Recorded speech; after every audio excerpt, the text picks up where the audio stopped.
Uno de los principales argumentos que suelen utilizar los defensores de subir el salario mínimo para justificar esta política pública es que en España la única forma en la que amplios segmentos de la población escapen de la pobreza es obligando a los empresarios que los contratan a que les abonen salarios más altos. En España, supuestamente, los empresarios, por su propia cuenta, no subirían los salarios y la única forma que existe de que los salarios suban es o a través de la negociación colectiva o, en los tramos más bajos de salarios, a través de la legislación, a través de la imposición legal de esas subidas de salario mínimo. Por tanto, si necesitamos que la gente escape de la pobreza y la gente está en la pobreza porque cobra apenas un bajo salario mínimo, subir el salario mínimo contribuirá a que haya muchos menos pobres en España. Este argumento, sin embargo, es defectuoso esencialmente por tres razones. La primera razón es que no es cierto que los salarios en España no tiendan a subir cuando la economía está creciendo y, por tanto, cuando las empresas están ganando más dinero.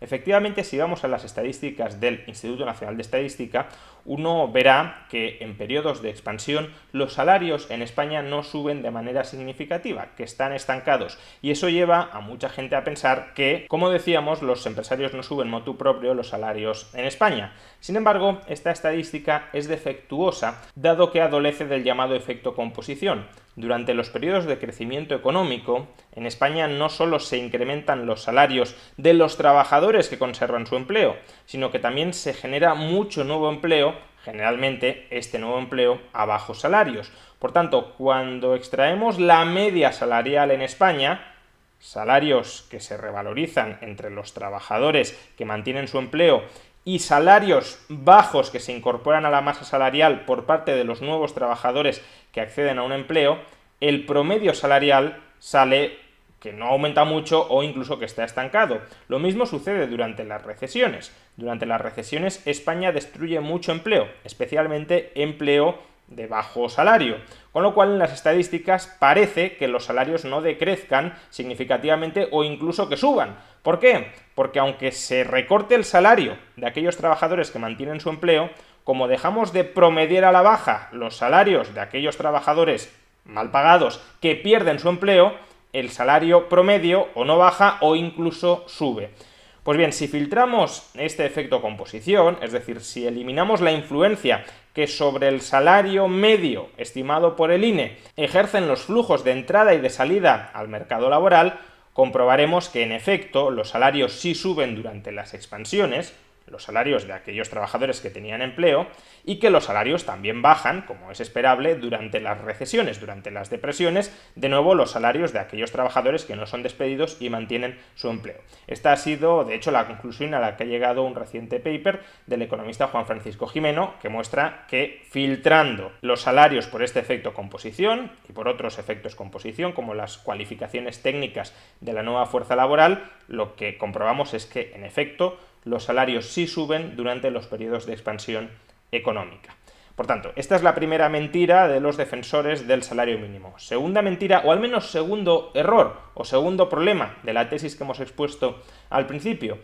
Bueno, para que esta tesis fuera cierta, sería necesario que al subir el salario mínimo, aquellos trabajadores que cobran el salario mínimo mantengan su empleo. Y desde luego ese puede ser el caso. Hay un fuerte debate entre los economistas sobre si las subidas del salario mínimo efectivamente destruyen empleo o no lo destruyen. Todos coinciden en que subidas muy fuertes del salario mínimo evidentemente lo terminan destruyendo, pero podría ser que subidas no tan intensas, subidas marginales en el margen del salario mínimo, no destruyeran empleo, especialmente en los llamados mercados laborales monopsónicos, donde alguna empresa tiene un fuerte poder de mercado para bajar los salarios por debajo del nivel competitivo, restringiendo la contratación de mano de obra. Por tanto, existe un fuerte debate entre economistas sobre, como digo, si subir los salarios mínimos destruye empleo o no destruye empleo. Pero si lo destruyera, y no es una hipótesis en absoluto descartable, no sería cierto que subiendo el salario mínimo conseguimos que la gente salga de la pobreza.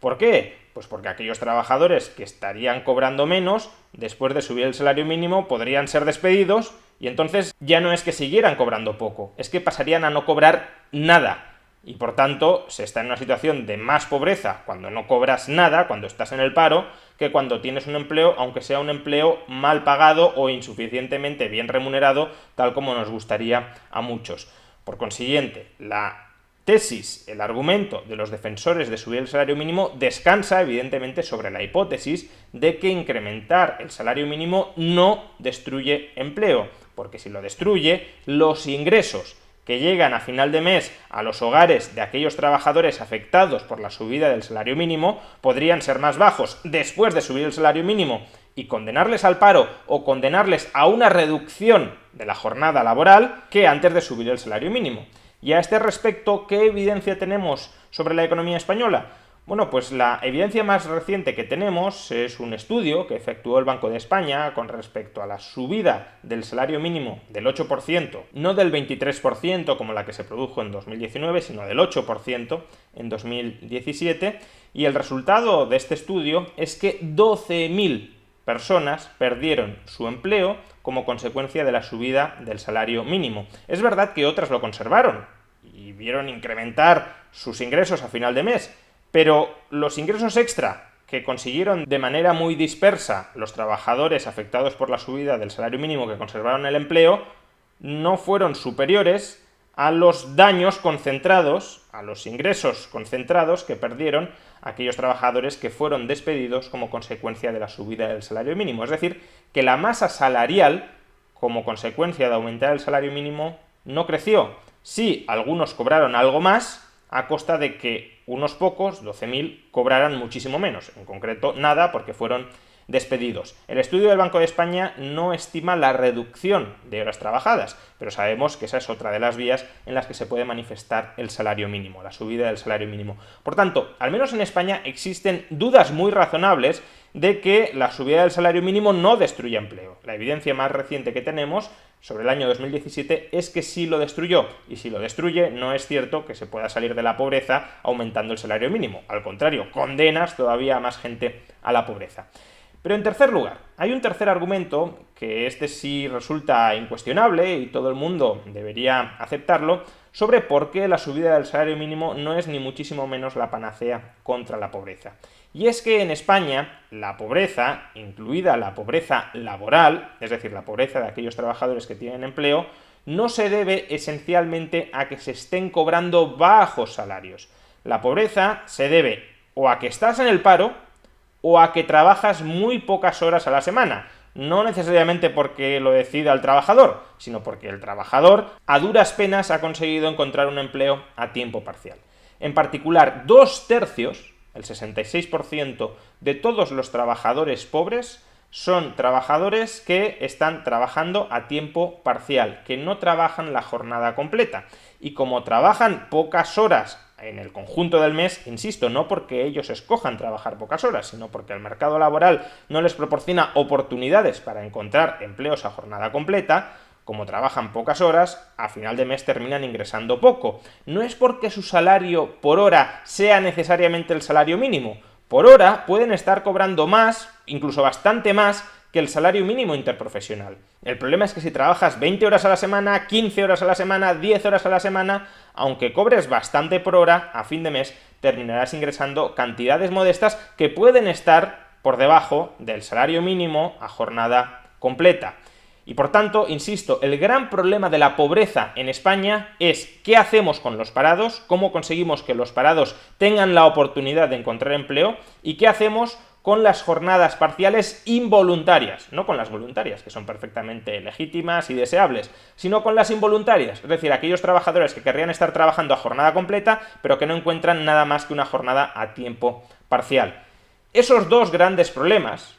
el problema de la baja densidad del empleo, que es el principal factor que explica la pobreza en España, no se soluciona subiendo el salario mínimo. Por mucho que subas el salario por hora, si una persona trabaja pocas horas, no ingresará mucho a final de mes. Es más, puede ser que subir el salario mínimo todavía agrave más este problema. Si, como hemos dicho antes, subir el salario mínimo incrementa el número de parados o reduce de una manera todavía más intensa el número de horas trabajadas a final de mes, entonces subir el salario mínimo puede que sea no solo inútil de cara a combatir la pobreza, sino que incluso sea contraproducente. En lugar de estar peleándose sobre si hay que subir el salario mínimo interprofesional un 0,9% o si hay que congelarlo, que es un debate bastante estéril para centenares de miles de españoles que están en situación de pobreza, que están ingresando por debajo del umbral de la pobreza, en lugar de estar librando esta batalla absolutamente simbólica y propagandística, es decir,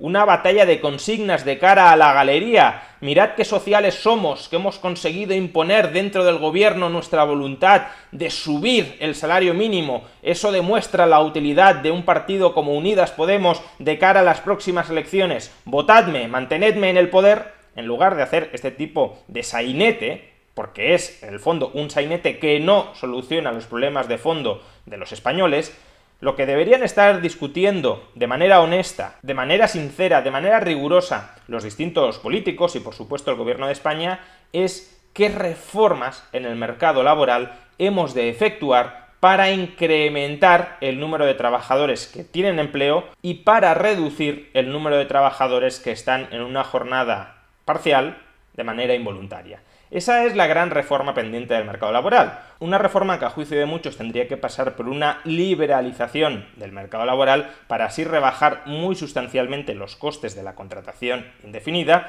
y que, por tanto, promoviendo esa contratación indefinida, el empresario tenga incentivos a invertir en incrementar la cualificación en su puesto de trabajo de aquellas personas que acceden con más facilidad a un empleo indefinido y a través de esa inversión en incrementar la cualificación en el puesto de trabajo de cada empleado, que se pueda incrementar su productividad y sobre la base de ese incremento de la productividad seguir aumentando los salarios de manera continuada. Esa sería la reforma que necesitaríamos para de verdad reducir el problema de la pobreza laboral en España, incrementar las oportunidades de encontrar un empleo estable y duradero y a jornada completa dentro de nuestro país, y esa es desde luego la reforma que ningún político está dispuesto a hacer, porque sería una reforma contra todo el discurso que han venido manteniendo populistamente durante años para acceder a los asientos que ahora mismo están ocupando. Y mientras esa reforma esencial siga pendiente, sigamos debatiendo, sigamos discutiendo, sigamos entreteniendo al personal con la polémica de si hay que subir o no hay que subir el salario mínimo interprofesional. Una medida que es irrelevante para solucionar los problemas subyacentes de pobreza y que si tiene alguna relevancia, muy probablemente sea para agravar todavía más la pobreza dentro de España.